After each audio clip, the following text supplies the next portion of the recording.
What's happening, good people? Welcome to the Wealth 100 Show. I'm your host, George Gilmore, and it's go time. Listen, guys, each week we bring on six-figure professionals and entrepreneurs who are winning in life and business. If you're ready to take your life to the next level, you found the right place. I need you to get into the room right now, guys. I'm putting you in the room with winners that will help push you towards your dreams. Finally, if you want to grow your business, grow your network, and live your dreams to the fullest, I encourage you to apply to the Wealth 100 Mastermind at thewealth100.com, where lives are being transformed through self-development and access to wealth-building opportunities. Welcome to the Wealth 100 Show. Let's go.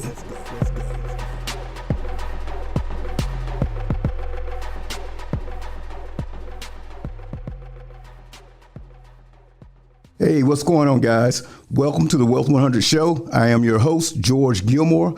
Listen, guys, we have a special guest in the building, one of my good friends, one of my best friends at this point in life. We've been friends for 30 years, and I finally got him in the studio, Mr. James Montague of F7 Development International, or F7 International Development. Let me get it right. What's going on, my friend? All right. Listen, good to be here, my friend. Thank you for coming in, man. Yes, sir. Listen, guys, this guy is a master commercial real estate developer.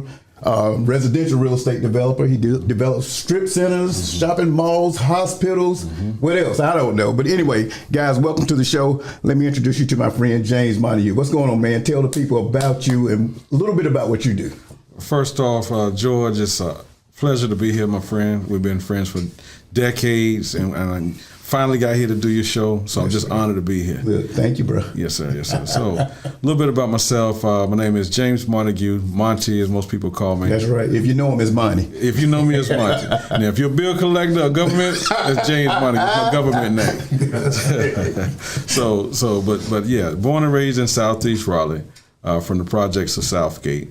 Started out cutting hair in my mom's kitchen when I was like 14 years old. Went from doing that to barber school, cosmetology school, and just went into commercial real estate development back in the mid-90s. Gotcha. Just been doing it ever since. Well, let's take me back. We're going to go all the way back to Southeast Raleigh. Little Monty running around, what's it, Southgate? Southwest. If you know Raleigh, North Carolina. Yeah. Talk to me about that. Little Montague running around. What was going on back then, man? Sure. Well, Southgate, we didn't have a whole lot of money going on out there. I started cutting my hair out of necessity when I was like 12. Okay. Mom was like, listen, we ain't going to the barbershop no more. You got to learn how to cut your own hair. And so I started cutting my own hair, gapping it up at first, but after a while I got good. And then the neighbors started coming over. And then the other neighbors started talking about me. So I started cutting hair for like 50 cents in a pack of Kool-Aid. Why Kool-Aid, sir? Well, Kool-Aid because they used to have what's called a proof of purchase seal on the back. Yeah. So you could cut all those out. Yeah. All right. Get a stamp, mail them back to the corporation, and they'll send you like T-shirts, underwear, Kool-Aid picture. Everybody wanted that Kool-Aid picture. I don't know if you've ever seen that. So you had the entrepreneurial mindset already. Yeah. Like, let me get these labels off the back of this Kool-Aid packet. I've never heard nobody say that. Yeah, that's pretty good. Look, you do what you got to do, man. I love it. You know what I'm saying? But so I started doing that. But that let me know that, first of all, when you come to my house, when I cut your hair, you give me the 50-cent pack of Kool-Aid, but then you can drink Kool-Aid. I give you Kool-Aid while you're getting your hair cut, while you're in the waiting room. You never told me that. Yeah. We had a whole thing going on, man. Oh my God. Oh, bro. And then when the 2600 came out, that Atari. Oh, what were you doing with that? Man, look, we playing combat. All at your mom's tennis, crib. All that at my mom's crib. You know, because it was just at the time it was just the tennis. Right. So we had that set up, and then when Pac-Man came out, it was a wrap. So that was it. Yeah. So everybody would come to the house. We had a little cartridge you put in the 2600. So people come to my house, we play the game, get a haircut, drink Kool-Aid. He had a full-blown barbershop going out of your mom. Where were you at, in the den? What were you in? It was in the kitchen. In the kitchen. And the waiting room was the living room. Oh my God. So we basically, So we basically took over my mom's crib, and shout out to my mom because she didn't kick us out. That's right. Your mom was always supportive. Yeah, she was, man. But that was crazy because we would have a house full of kids. I'm talking like 20, 30 kids packed up in the living room every single day. Okay. So transition, you're cutting hair. How long you kept cutting hair, but so you're 12 years old. How long did you stay in the den cutting hair? Till I was like 16. And then 17, I went to barber school. You did go to barber, because I'm going to ask you about it. Take me back to high school. What high school did you go to? I went to Broughton. Came out of Broughton, and you went after high school? Yeah, went straight to barber school. Okay. Then when I graduated, the next week I was in barber school. Okay. Yeah. And how long was the barber school program? That was about a year and a half. And then from there, when I was about to end barber school, I went straight to cosmetology school. I want to get to that. As a male, 18, 19-year-old black male, from the hood, Southeast Raleigh, what made you say, I'm going to get the barber? I get that part. Right. What made you want to add the cosmetology component to it? Because most guys wouldn't do that. Well, adding you were thinking something different. Right.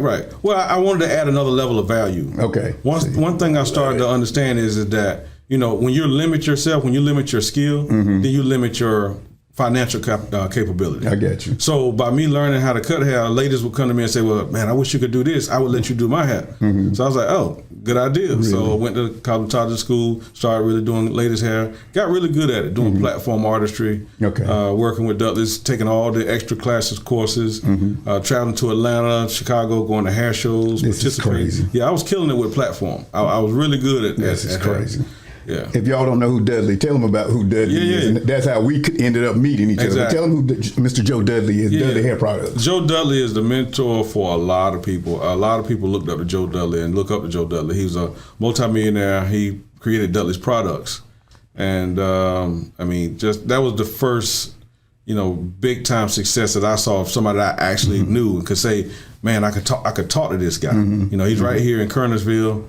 Had all types of things. The Mastermind. That's how we actually linked up. That's what. Listen, guys. We run the Wealth 100 Mastermind. Me and this guy met probably when we were 23, 24 years old. Yeah. At Mr. Joe Dudley's mansion. At his mastermind. How often did he do that mastermind? Man, he did it was it every Sunday or every other Sunday? No, it was every week. It was every week. Every week. So I would come from Fayetteville, North Carolina. This guy was coming from Raleigh, North Carolina. I was with my parents. He was with his mom. And he and I were the youngest people in the room. And that's when we met. That's the first mastermind, and we have been connected since that day. 30-some years. Ain't that crazy how somebody else's vision leads to what's going on now. Exactly. I love it. But anyway. And then Joe Dudley became one of my anchor tenants in one of my shopping centers. He's running up. I didn't even know that. Oh, yeah. He's my anchor tenant in the shopping center we had in Greensboro. Okay. Before the recession. Okay. All right.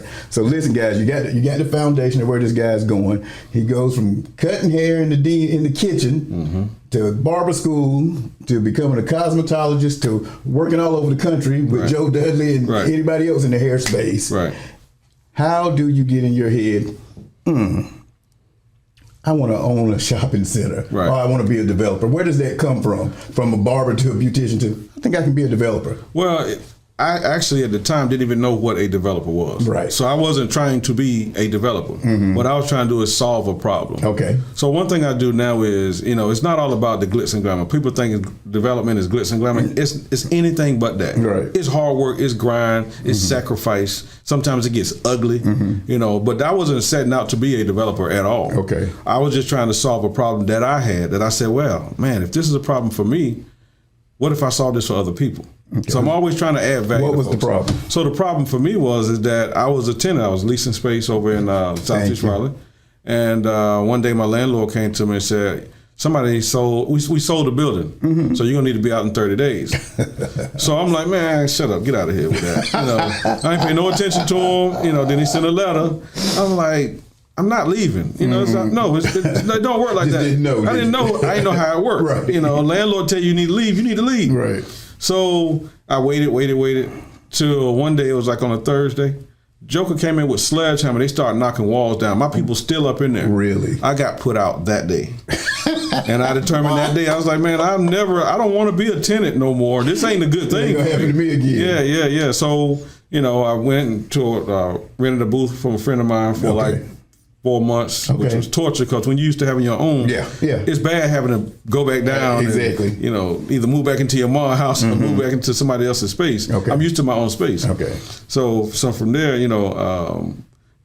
moved to Southgate. Okay. And then God gave me a vision to actually do my own shopping So center. that's when the vision came for that. What year was that, Monty? 1996. It was 6. Okay. I couldn't remember when it was. Okay. Yeah. So that had to be about, we met around 95, 96. Correct. Then. Correct. Yeah. Because you were in the middle of that when I met you. I was going through it. Yeah. When I met you. Yeah. As a matter of fact, it was so stressful that I ended up in doing that process after God gave me that vision. I knew what I was supposed to do, but didn't know how to do it. Okay. And you didn't have Google at the time. You didn't have YouTube. Right. You didn't have a whole bunch of resources that you have nowadays. I love it. It's you bumping your head against the wall. Oh, that don't work. Let me go over here, bump my head against that wall. So, but I ended up, man, at 26 years old, behind all this stress, having a stroke. Okay, stop right there, as they say. Yeah. Listen, guys, this guy's decided he's going to build his own building. What size building were you going to build it? At the time, in my head, I wanted what I wanted at first was just a space for a salon. So like 2,000 square feet. I got you. I wanted a building for 2,000 square feet. I love it.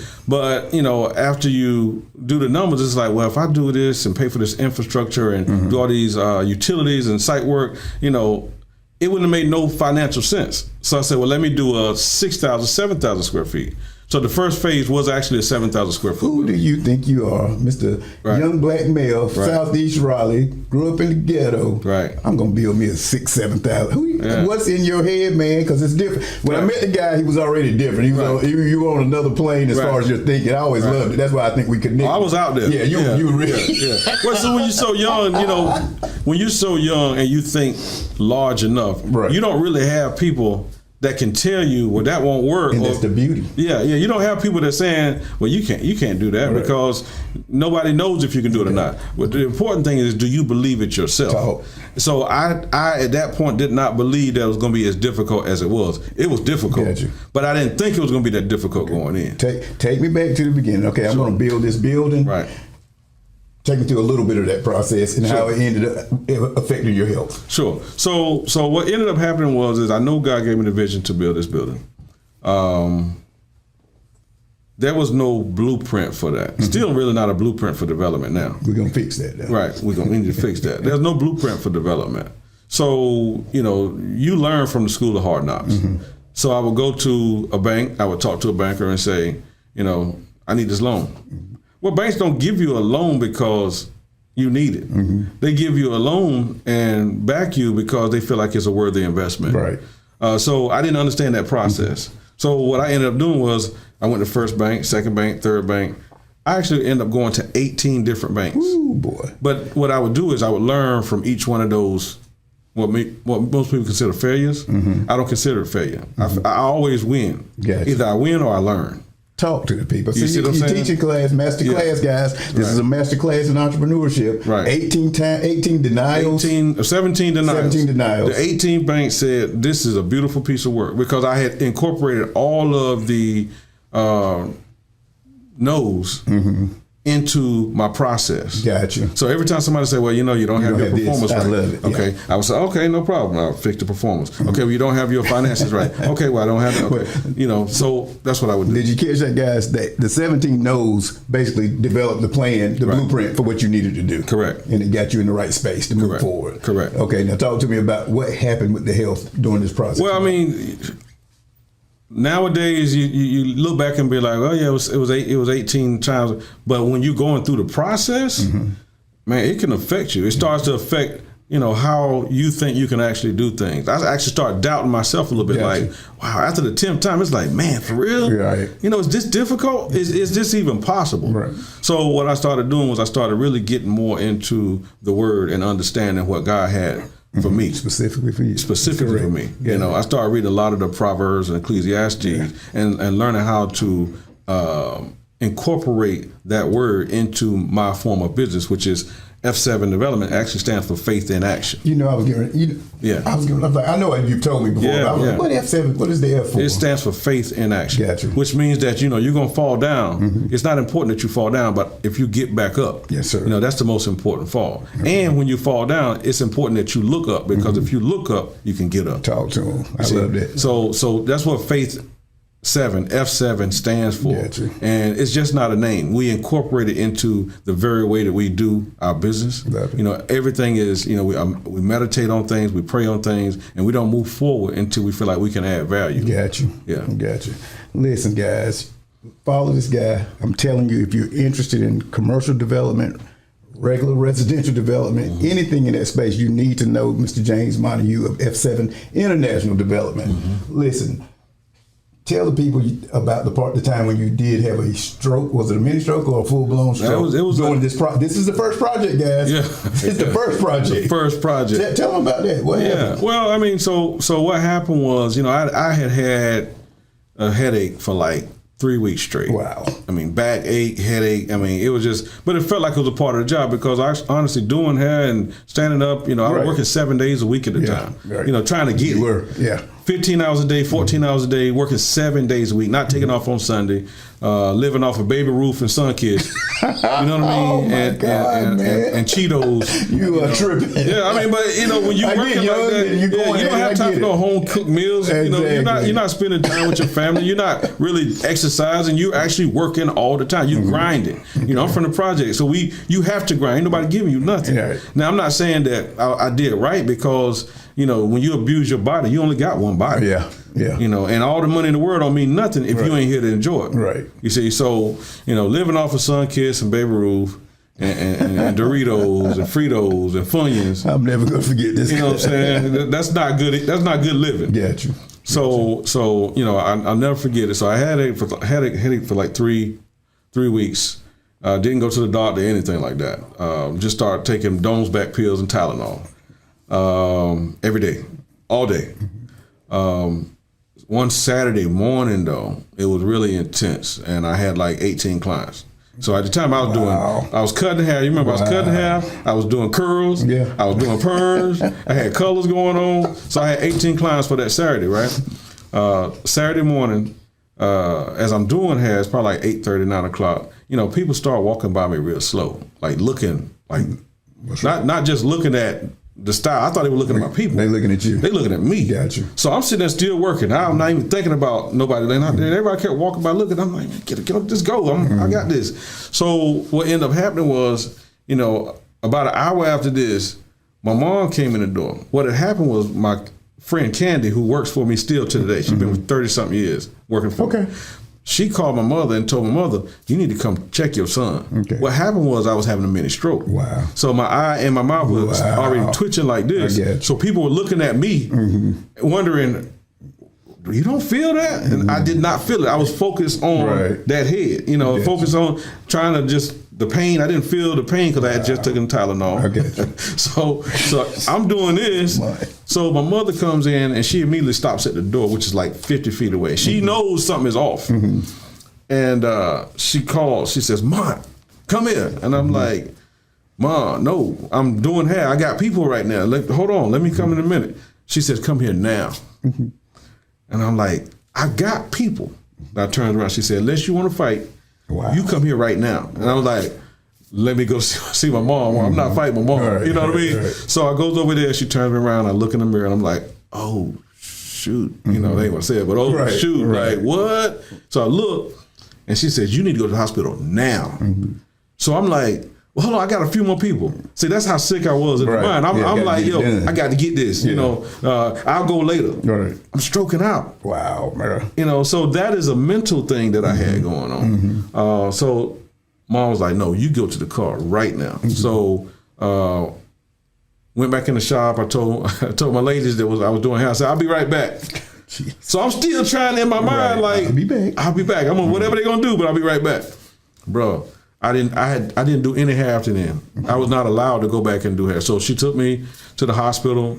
By the time I got to the hospital, went to Wake Med, which is like 5 minutes up the way. Didn't have insurance.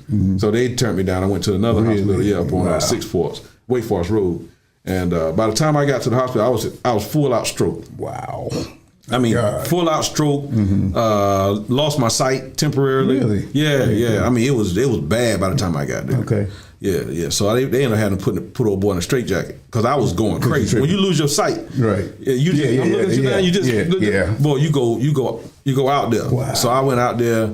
They gave me a lumbar puncture, epidural, whatever they call it, and it relaxed me totally. I woke up like 2 days later. Really? And they was like, the doctor said you almost died. Man. And you can't, he said, whatever you were doing, you can't ever go back to doing that. Walking miracle. Which, I was doing hair. I loved doing hair. Right. That's all I ever knew. Right. I never had a real job like talking about it. So that, I think, this is my opinion, that moment was the transformation for you, because when I met you, it was after that. I met you right after that, a little bit after that, and your mindset was just, I'm like, this dude is, I was like, this man is out of space with the stuff you were thinking and coming up with, the brilliance. Right. But you had a different perspective on life at that point. I did. I'm going to take the world, wasn't it? Yeah. Well, the perspective was that I promised God, if you got me out of this, I remember that's my last thought before I went out, when they gave me that shot. I was like, Lord, if you bring me out of this, because we ain't been close.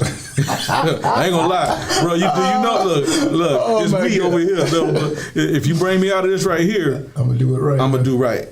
How long did you lose your eyesight for, man? I have no idea. You don't know? I know when I went out, I didn't have eyesight. When I woke up, I had eyesight. Yeah, miracle. Yes, thank the Lord. Yes, sir. Yeah, it's powerful there. That's powerful stuff, man. Oh, that's deep too. That's kind of symbolic though, ain't it? When I went to sleep.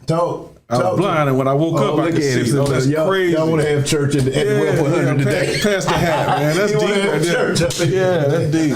Talk to the folks. Money can be sent to. Pass the plate. Right, yeah. Oh, my God. Listen, man. This is going to be the first episode of at least 2. Okay. Because I know you got a lot to talk about. But I know you got to go to an awards banquet later on today. Gotta get out of here. But talk to me a little bit about, don't tell me where you are yet. Talk to me about the projects that you've done over the last 10, 15 years. We don't want to get to the big boy yet. We're going to get to the big boy, but name some of the things you've done. We did, that first shopping center was called Statue Side Business Plaza on MLK and Rock Quarry Road. Built that for like 1.7, like 20 something years ago. Okay. That area has exploded. The value now is probably $3-4 million for that same building. We did, the next project was a commerce center in Raleigh. Bought that. That was a convenience store. We gutted it out. Turned it into different spaces for rent, then built a new building on the back of that. Then we went to Elders Peak. Elders Peak was a retirement home. I built that in 2004. It was a tax credit deal. I built that for $4.8 million, been offered like $10 million for it. Still didn't take it. I still own all my stuff. Then we renovated 712. We did Greensboro, Commerce Center in Greensboro.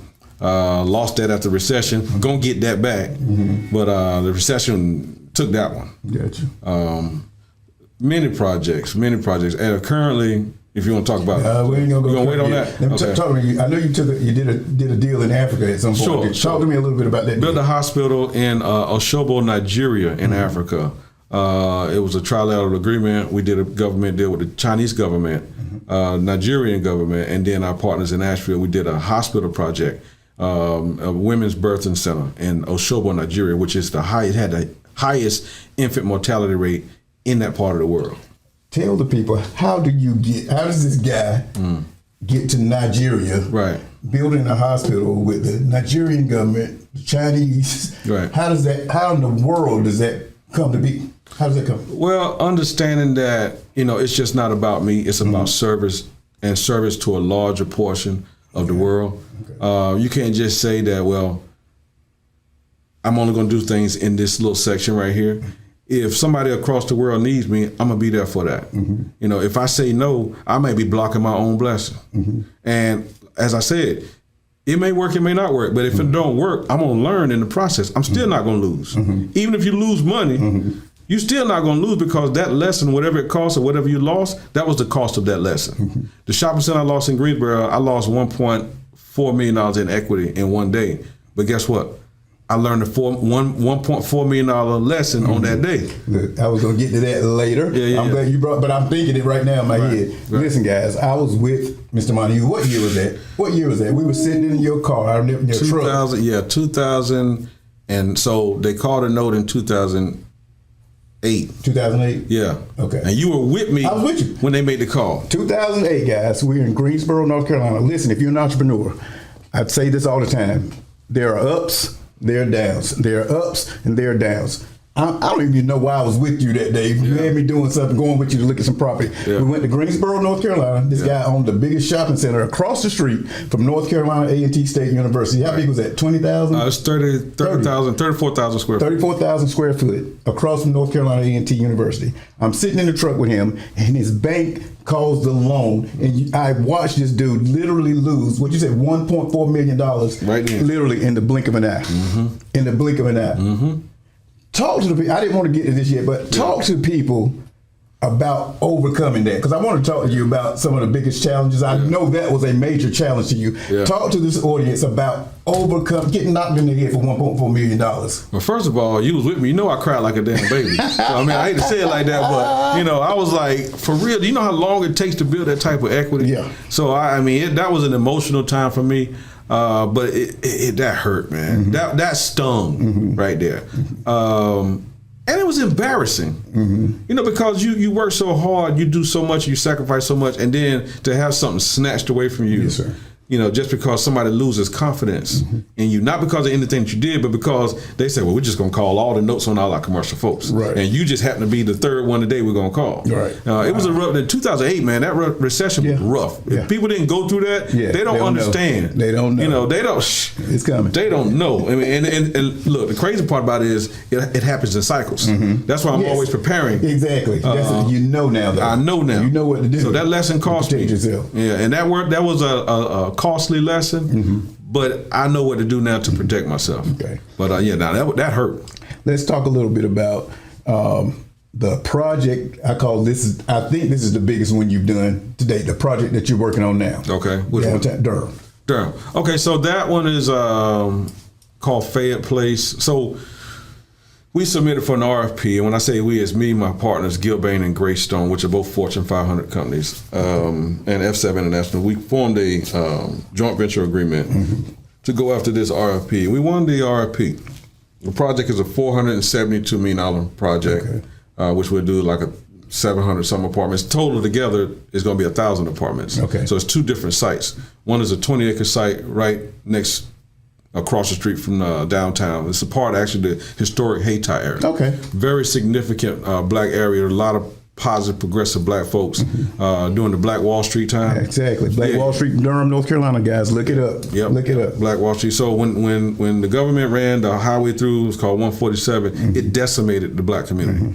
The government plan. Right. All over the nation. What do they call it? Something renewal, urban renewal, something else like that. Did not renew anything. Destroyed. Right. Destroyed it. Decimated it. So what we're intending on doing is doing a rebirth of Black Wall Street. Got you. So we're going to do innovation center. We're doing apartments, like we said. We're doing some home ownership opportunities where it comes to. We're doing 43 townhouses. Okay. And primarily my company is responsible for the townhouses and the innovation center. I'm also a partner in the apartments. Okay. So on that site, we're doing like maybe 680 something apartments. I love it. Affordable. I love it. Talk to me a little bit about your plans for scaling and where are you going right now? Where's F7 going? Where are you going? Well, what we're doing is, because we have a system now, I don't live in Durham. I live in Raleigh. Right. But because I've been able to do successful things and do retirement homes, actually we're doing a retirement home at Fayette Place as well. Okay. So because I've been successful in doing these different types of projects, I know the ins and outs of them. I know what it takes to make them work. I got you. So why would I limit myself to just being in the city I was born and raised? Got you. I can go over here. I can go over here. I can do these types of projects anywhere. All I need to do is find the right need, and then figure out a way to satisfy that need through a process that I've developed over the years. Okay. So I'm always looking for opportunities and figuring out ways that I can help people and create solutions to solve the problems. Got you. Talk to my entrepreneurs out there, the guys that are just starting, ready to go. Give them some advice. Talk to them a little bit. Give them some. I'm trying to get this thing off the ground. Sure. What it's going to look like, and what do they got to do? Well, first of all, they need to remember they are the 5 people that they hang around. And I know this seems unrelated. Oh my God, you just skipping all over my question. I got that one, bro. I love it. Look. Yeah, but they got to understand that first. Because if you don't have people that believe in you, or that y'all don't have to do the same thing. Correct. But you have to complement each other's skill set. So, developers don't have to hang with each other. A developer can hang with an attorney. An attorney can hang with a banker, right, or an architect or engineer. So there are people, or accountant. Yes. So you got to have people that complement your skill set, and you guys have to have the same vision.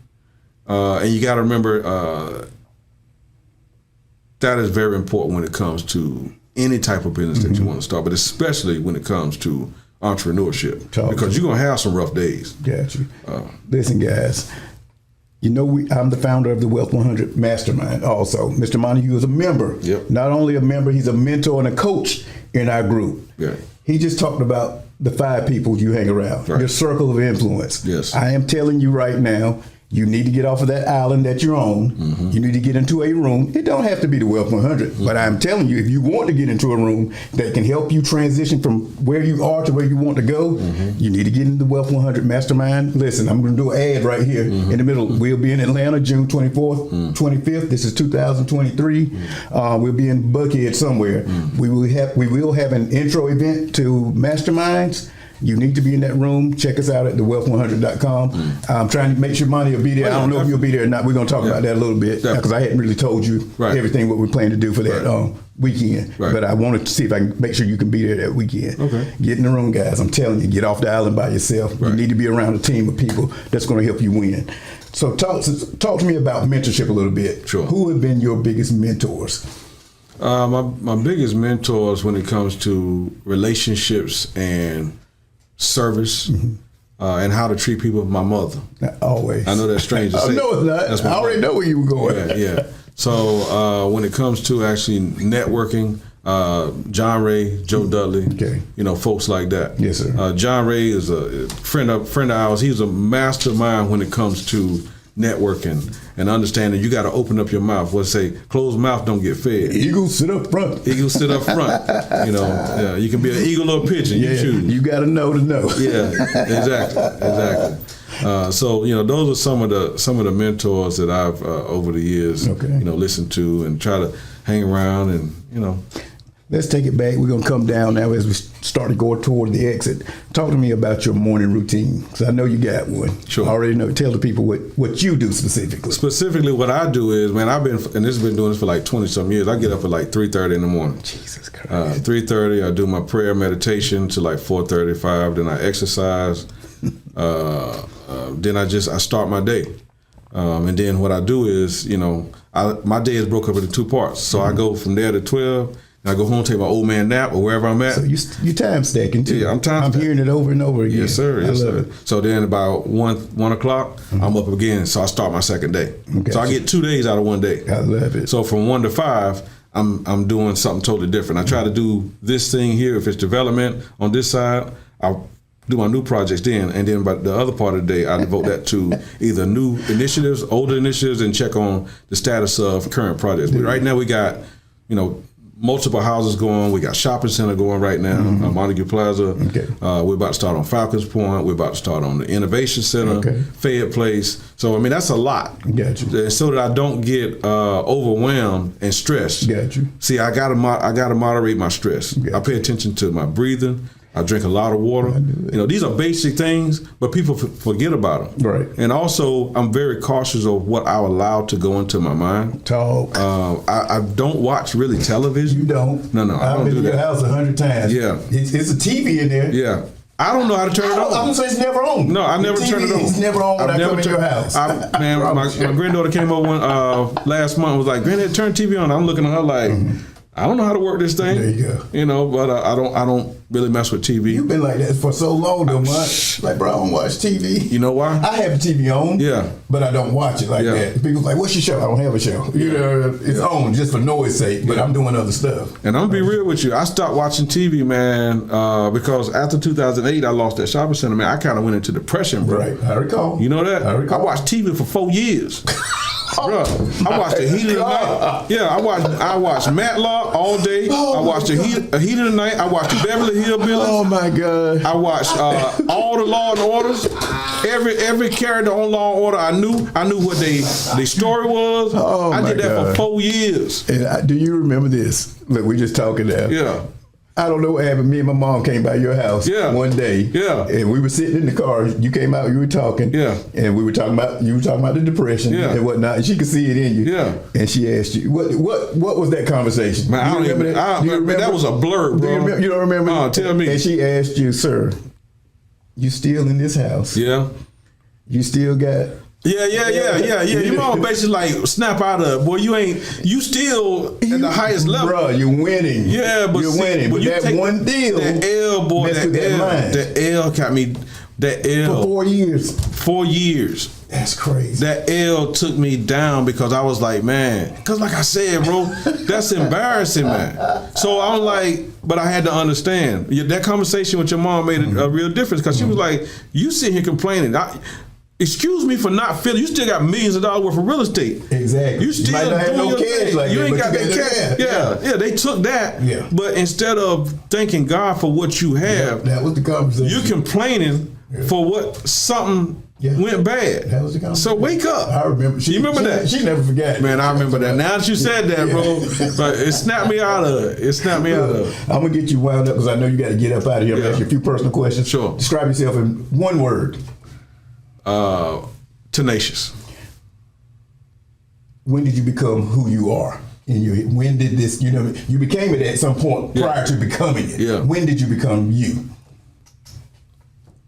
After I had that stroke. After the stroke. He took it back. That's when it. Yeah, because I didn't know who I was. I was just honestly, I was just a dude doing hair, making money until I had that stroke. And honestly, I thought I was going to do hair for the rest of my life. I'd be fine with that. You'd have been fine. I'd have been good with that. I love it. What dreams do you have left unachieved?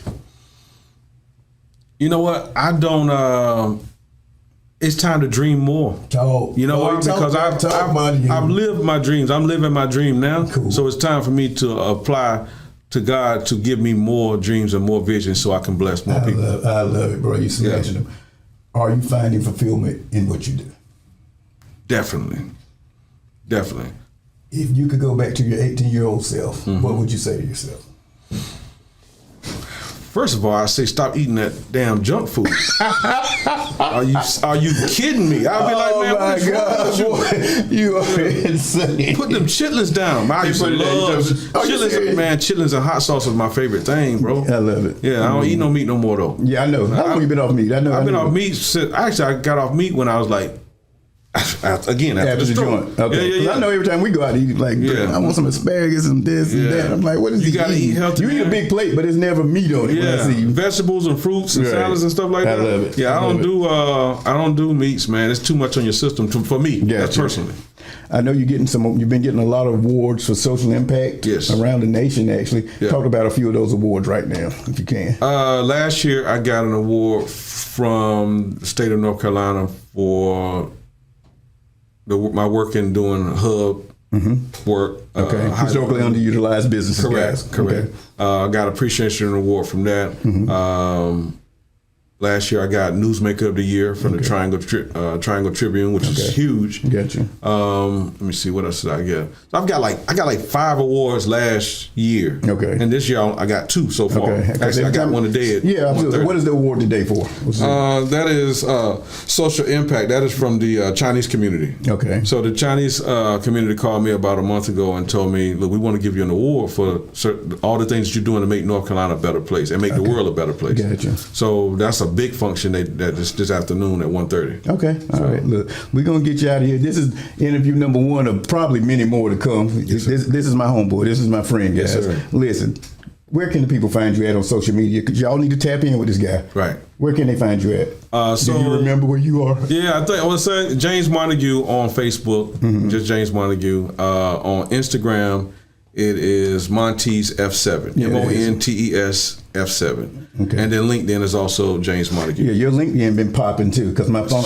I just opened it before you came in. Yeah. You popped up. I'm like, what is he got going on today? A lot of people post stuff. I don't know how to post that. I know you don't. So people post it and I like it. Right. And then I try to share it. Got you. But as far as, so it's been jumping. Listen. My social media been jumping. Yeah, I know. Listen, man, I want to thank you for coming in today. Yes, it's 11. You told me you had to be out of here at 11:30. It's 11:13. So I'm gonna get you. My man. Get you Perfect time. back You to where kept you your need word. to. Yes, I sir. said it. We gotta Yes, get you sir. out. You coming back? But listen, guys, I thank you so much, Monty. Yes, sir. For blessing the people with the knowledge and the information that you have. Listen, guys, I thank you for tuning in to the Wealth 100 show. I ask that you like and subscribe and share this podcast. Go to YouTube, like, subscribe, and share if you would. Thank you again. This has been the Wealth 100 show. I am your host, George Gilmore. Go to thewealth100.com right now. If you need to get off of that island and get in a room with winners, we can help you out, guys. Peace. Thank you for tuning in to the Wealth 100 show. Today's show has been sponsored by the Wealth 100 Mastermind. If you're ready to join a tribe of winners, if you want to be a part of the best mastermind on the planet, go to thewealth100.com right now and apply. I need you to get into the room right now, guys. Let's go. Thewealth100.com.